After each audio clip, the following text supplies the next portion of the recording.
एक गांव में श्याम नाम का किसान था। उसका एक छोटा सा खेत था। उसके पास दो मिट्टी के घड़े थे जिससे वो रोज़ अपने घर के लिए पानी लेकर आता था।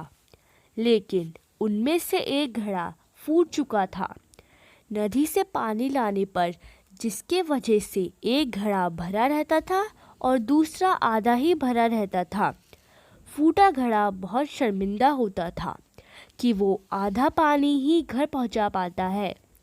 सही घड़े को इस बात का बहुत घमंड था कि वो पूरा पूरा पानी घर पहुंचाता है। वो फूटे घड़े को कहता है कि तू आधा पानी ही लाकर मालिक की मेहनत बेकार कर देता है। ये सुनकर फूटा घड़ा बहुत दुखी होता है। इस तरह दोनों घरों की बात सुनकर श्याम फूटे घड़े को कहता है, तुम सिर्फ अपनी बुराई देख रहे हो, पर मैं शुरू से ही उस बुराई के साथ छुपी अच्छाई को देख रहा हूँ। इसलिए मुझे कभी भी तुम में कमी दिखाई नहीं दी। तुम्हें ऐसा क्यों लगता है कि तुम मेरे किसी काम के ही नहीं हो? जाने अनजाने में भी तुमने मेरी बहुत मदद की है।